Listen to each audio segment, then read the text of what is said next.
बिस्मिल्लाहिर्रहमानिर्रहीम। Welcome back dear students, hope so आप लोग खैरियत से होंगे। आपको पता है बेटा, हमने क्लास 10th की फिजिक्स का चैप्टर नंबर 20 स्टार्ट किया हुआ था और आज जो टॉपिक आपसे डिस्कस करने वाला हूँ वो है carbon dating. Carbon dating exam के पॉइंट ऑफ व्यू से देखा जाए तो ये एक लॉन्ग क्वेश्चन है और वैसे इसमें से MCQ और डेफिनेशन पूछी जाती हैं। तो कार्बन डेटिंग क्या होती है इसको डिटेल में डिस्कस करेंगे। Carbon dating basically half life की एक एप्लीकेशन है, इसका यूज़ है हाफ लाइफ का, जो इससे पहले मैं वीडियो अपलोड कर चुका हूँ। तो आज हम कंप्लीट जानेंगे इस कार्बन डेटिंग के बारे में कि ये क्या चीज़ होती है। तो कार्बन डेटिंग बेसिकली बेटा जो फॉसल फ्यूल होते हैं, जो डेड प्लांट या उसके बाद किसी एनिमल के जो फॉसल फ्यूल होते हैं, डेड एनिमल होते हैं, उनकी हड्डियां जो होती हैं, फॉसल फ्यूल मीन उनकी हड्डियां वगैरह आप कह सकते हैं, उनकी जो एज बेटा डिटरमाइन करने के लिए ना हम कार्बन डेटिंग यूज़ करते हैं। यानी कि जो भी फॉसल फ्यूल आज से हज़ारों साल पहले ज़मीन के अंदर दफन हो गए थे, उनके अगर फॉसल फ्यूल आपको मिलते हैं, प्लांट है, कोई एनिमल है, उसका कोई फॉसल फ्यूल मिलता है, ठीक है, तो उसकी जो आप एज फाइंड करते हो वो इस कार्बन डेटिंग की हेल्प से फाइंड आउट करते हो। क्या मेथड है, क्या स्ट्रेटजी है, आगे वाले पेज पे डायग्राम है, तो उस डायग्राम से आपको कंप्लीट गाइड करते हैं। तो मूव करते हैं नेक्स्ट पेज पे। टॉपिक बेटा ये छोटा सा है, इतना लेंथी नहीं है, तो आपने यहाँ पे ना अच्छे से कॉन्सेप्ट को समझना है। देखिए हमारे एटमॉस्फेयर में लार्ज नंबर ऑफ पार्टिकल्स होते हैं जिनमें न्यूट्रॉन्स भी होते हैं। वो न्यूट्रॉन क्या करते हैं, और इसके अलावा जो हमारे एटमॉस्फेयर में आपको पता है नाइट्रोजन की मिक़दार भी होती है, और ये न्यूट्रॉन क्या करते हैं जो हमारे एटमॉस्फेयर में मौजूद होते हैं, ये न्यूट्रॉन आके हिट करते हैं नाइट्रोजन के साथ, और नाइट्रोजन के साथ जैसे ही हिट करते हैं उससे एक प्रोटॉन बनता है और उसके बाद नेक्स्ट एक कार्बन 14 का आइसोटोप्स बनता है, ठीक है। यानी कि ये वाला जो कार्बन 14 है ये रेडियो एक्टिव है और ये रेडिएशन एमिट कर रहा है एटमॉस्फेयर के अंदर ही। और फिर आपको पता है हमारे इन्वायरमेंट में ऑक्सीजन भी मौजूद है, और ये जो जब रेडियो एक्टिव कार्बन ऑक्सीजन के साथ रिएक्ट करती है तो नेक्स्ट बेटा ये बना देती है कार्बन डाइऑक्साइड। अब ये नॉर्मल कार्बन डाइऑक्साइड नहीं है, ये रेडियो एक्टिव कार्बन डाइऑक्साइड है। अब आपको पता है कि जो प्लांट्स होते हैं, जो एनिमल होते हैं, ये क्या करते हैं, प्लांट्स बेसिकली कार्बन डाइऑक्साइड को क्या करते हैं, इनहेल करते हैं और ऑक्सीजन को एक्सहेल करते हैं। तो ये फूड के तौर पर इनटेक करते हैं। अब ये जो रेडियो एक्टिव कार्बन डाइऑक्साइड का डोज जब ये प्लांट अपने अंदर इनहेल करते हैं, खुराक के तौर पर यूज़ करते हैं, और उससे फिर क्या होता है, वो जो कार्बन डाइऑक्साइड यानी कि रेडियो एक्टिव कार्बन डाइऑक्साइड वो प्लांट ये खुराक के तौर पर यूज़ करते हैं, और वही वो घास, वो पौधे वगैरह वो क्या करते हैं, ये जानवर खाते हैं।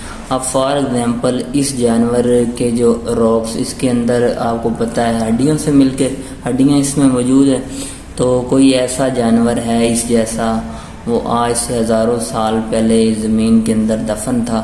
अब आपको उसकी एक हड्डी मिल जाती है, आपको उसका एक फॉसल फ्यूल मिल जाता है, और आप क्या करते हैं फिर उसकी एज कैलकुलेट करना चाहते हैं।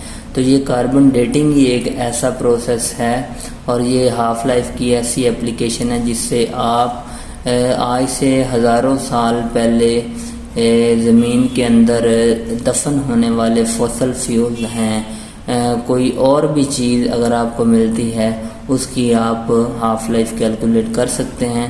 यानी कि हम ये एग्जामिन कर सकते हैं कि आज से ये कितने साल पुराना फॉसल फ्यूल है। अब देखें, ये जो रेडियो एक्टिव कार्बन डाइऑक्साइड है प्लांट्स ने इनहेल की और फिर इन प्लांट्स को खुराक के तौर पर इस जानवर ने यूज़ किया, और जब इसने यूज़ किया तो इसके अंदर भी ये क्वांटिटी आ गई। अब ये वाली इसके अंदर जो क्वांटिटी है ये बिल्कुल फ्रेश क्वांटिटी है। मैं किसकी बात कर रहा हूँ? इस रेडियो एक्टिव कार्बन डाइऑक्साइड की। अब अगर इस जैसा ही कोई जानवर ज़मीन के अंदर बोरेड था, हो गया था, तो देखें उसने भी तो इसी तरह ये पौधों को अपने खुराक के तौर पे यूज़ किया होगा और रेडियो एक्टिव कार्बन डाइऑक्साइड अपने अंदर यानी कि खुराक के तौर पर यूज़ की होगी। अब ये जो डेड प्लांट होगा उसका फॉर एग्जांपल ये एक पीस मिल जाता है, ये एक हड्डी मिल जाती है, यहाँ पे बना देता है ये वाला। अब इसमें भी कार्बन डाइऑक्साइड होगी, लेकिन क्या होती है कार्बन डाइऑक्साइड ये एक रेडियो एक्टिव बन जाता है, ठीक है, एलिमेंट बन जाता है। तो क्या होता है, ये जो रॉक्स है आज से हज़ारों साल पुराने ये ज़मीन के अंदर बोरेड है, ये भी क्या करता है, रेडिएशन आस्ता आस्ता इमिट करता रहता है, क्योंकि इसमें रेडियो एक्टिव कार्बन डाइऑक्साइड मौजूद है और ये रेडिएशन एमिट करता रहता है। और फिर हम क्या करते हैं, ये जो फ्रेश इसने इस एनिमल ने अपने अंदर कार्बन डाइऑक्साइड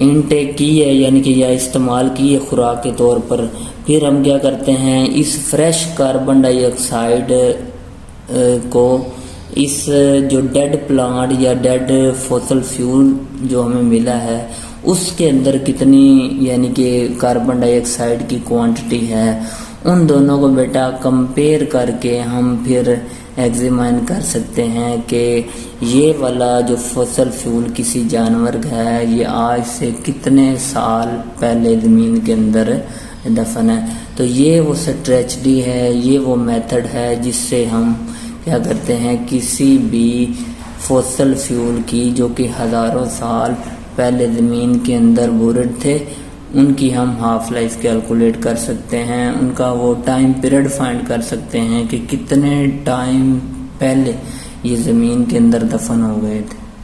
तो ये वो बेटा मेथड है। दोबारा से फिर एक दफ़ा समराइज कर दूं, खुलासा कर दूं, हमारे एटमॉस्फेयर में न्यूट्रॉन्स होते हैं। न्यूट्रॉन जब एटमॉस्फेयर में मौजूद नाइट्रोजन के साथ हीट करते हैं, हीट करने के बाद एक प्रोटॉन एमिट करते हैं जिसे आप हाइड्रोजन के एटम भी कह सकते हैं, और प्लस इसके साथ कार्बन 14 का रेडियो एक्टिव आइसोटॉप्स बनाते हैं। अब यही कार्बन का रेडियो एक्टिव आइसोटॉप्स जब हमारे एटमॉस्फेयर में मौजूद ऑक्सीजन के साथ रिएक्ट करता है, उसके साथ मिलता है, तो उससे बनती है रेडियो एक्टिव कार्बन डाइऑक्साइड। और रेडियो एक्टिव कार्बन डाइऑक्साइड, और आपको पता है जो प्लांट्स होते हैं वो खुराक के तौर पर कार्बन डाइऑक्साइड को अपने अंदर इनहेल करते हैं, तो ये खुराक के तौर पे इनटेक करेंगे और फिर यही जो प्लांट्स होंगे, क्योंकि इनमें ये क्वांटिटी ऐड हो चुकी है, अब ये जानवर इस्तेमाल करेंगे। अगर कोई किसी जानवर का आज से हज़ारों साल पहले हमें कोई एक सैंपल मिलता है, उस सैंपल को क्या करते हैं, क्योंकि उसमें भी कार्बन डाइऑक्साइड के रेडियो एक्टिव आइसोटॉप्स की क्वांटिटी मौजूद है, फिर हम फ्रेश के साथ जो इसके अंदर है, जो इसने इनटेक की है, उन दोनों को आप बेटा कंपैरिजन कर लेते हैं, और कंपैरिजन करके हम आज से जो हज़ारों साल पहले किसी भी जानवर का फॉसल फ्यूल ज़मीन के अंदर दफन था उसकी हम एज कैलकुलेट कर सकते हैं। ओके हो गया बेटा। आप इसमें आपने याद क्या करना है, कॉन्सेप्ट मैंने आपको दे दिया, होप सो समझ आ रही होगी आपको बात की। बेटा ये सारा आपने ना शुरू से लेकर एंड तक जितना भी है ना ये सारा पढ़ना है। उसके बाद एंड पे ये इसकी एप्लीकेशन है, ये 2-3 लाइनें एप्लीकेशन के तौर पर याद रख लीजिएगा। और शुरू में बेटा ये 2 लाइन की इसकी डेफिनेशन है यहाँ तक, ठीक है, यहाँ तक इसकी डेफिनेशन है। और उसके बाद ये वाला दरमियान में, यानी कि 50,000 साल पहले भी अगर कोई एनिमल ज़मीन के अंदर दफन है तो उसकी भी एज कैलकुलेट करने की एबिलिटी रखती है ये कार्बन डेटिंग। इससे हम इजीली कैलकुलेट कर सकते हैं, ठीक हो गया। और बाकी ये दरमियान में आपने कार्बन 14 की जो ना हाफ लाइफ, वो ये वैल्यू याद रखनी है, एमसीक्यू के तौर पे पूछ सकता है। अदरवाइज ये पूरा पैसेज आपने अच्छे से तैयार करना और इसमें कुछ भी नहीं। नेक्स्ट बेटा एक एग्जांपल है साथ, वो भी कवर कर लेते हैं। एग्जांपल है 20.4, we have a 50 milligram sample. अब देखिए 50 मिलीग्राम यानी कि ये ओरिजिनल क्वांटिटी है, क्या है, इसे एन नोट से रिप्रेजेंट करेंगे। हाफ लाइफ वाला मैंने टॉपिक आपको पढ़ाया था, उसमें मैंने एंड पे एक रिलेशन आपको ड्राइव किया था। उसमें ओरिजिनल क्वांटिटी, रिमेनिंग अमाउंट और नंबर ऑफ हाफ लाइफ ये आपको बताया था मैंने। ये ऑफ लेड, ये लेड का एग्जांपल है 212 का। It decay by beta and gamma emission with a half life of 10.6 hours, यानी कि 10.6 आवर्स के बाद ये क्या करता है, बीटा और गामा रेडिएशन एमिट करता है। How much of pure sample is left after 53 hours, और जब 53 आवर्स गुजर जाते हैं तो इस टाइम के बाद इस सैंपल में कितने रेडियो एक्टिव एलिमेंट रह जाते हैं, ये हमने कैलकुलेट करने हैं। यानी कि हमने रिमेनिंग अमाउंट कैलकुलेट करनी है।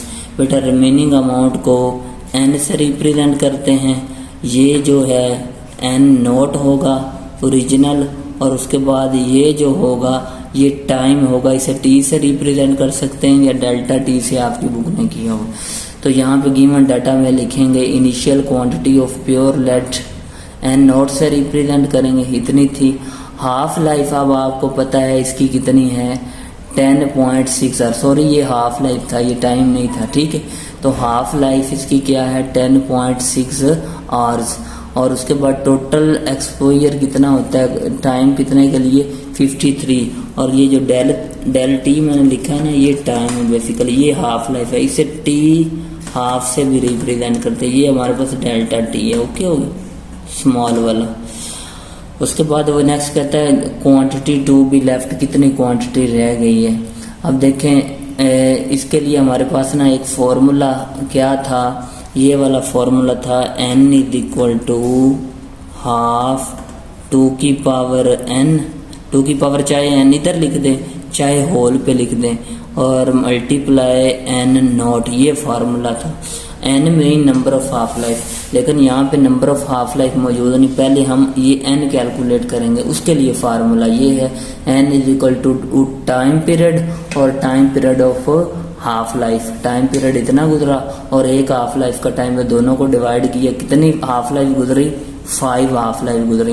अब बेटा ये 5 मौजूद है, यहाँ पे 2 की पावर 5 आ जाएगी, और उसके बाद मल्टीप्लाई बाय 50 मिलीग्राम, ये एन नोट की जगह पे आ जाएगा। ऐसा ही है, ये भी फॉर्मूला लिखा हुआ है, ये ज़रूरी एन अगर यहाँ पे भी लिख दें तो ओके है, इसके ऊपर होल कर दे तो फिर भी ओके, कोई इशू नहीं है, ठीक है।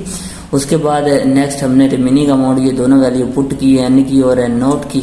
बेटा इसकी पावर 1 ये क्या बन जाएगा, 32 बन जाएगा, और 32 को जब इस पे डिवाइड करेंगे तो 1.56 नाइट्रोजन का, यानी कि 5 हाफ लाइफ गुजरने के बाद जो रिमेनिंग रेडियो एक्टिव सैंपल में अमाउंट रह जाती है लेड के 212 में, वो है 1.56 मिलीग्राम। तो यहाँ पे एंड वाली लाइन रिजल्ट के तौर पे लिख दें आप। सो 1.56 mg of lead 212 will be present after 53 hours of 5 half lives, ठीक है। तो यहाँ पे बेटा आपका ये कार्बन डेटिंग वाला आज का टॉपिक कंप्लीट हुआ। होप सो आपको वीडियो अच्छी लगी होगी। और नेक्स्ट जो टॉपिक ऑफ डिस्कशन है आपसे, effects and uses of nuclear radiation. Effects क्या हैं और उसके बाद इसकी एप्लीकेशन क्या है, न्यूक्लियर रेडिएशन की जो रेडियो एक्टिव एलिमेंट से निकलती हैं, हम डेली लाइफ में कैसे यूज़ करते हैं इसे अपने फ़ायदे के लिए, और क्या क्या इनके नुकसानात हैं वो आने वाली वीडियो में इंशाल्लाह आपसे डिस्कस करेंगे। इसी के साथ मुझे इजाज़त दें, मिलते हैं नेक्स्ट वीडियो में। अल्लाह हाफिज़।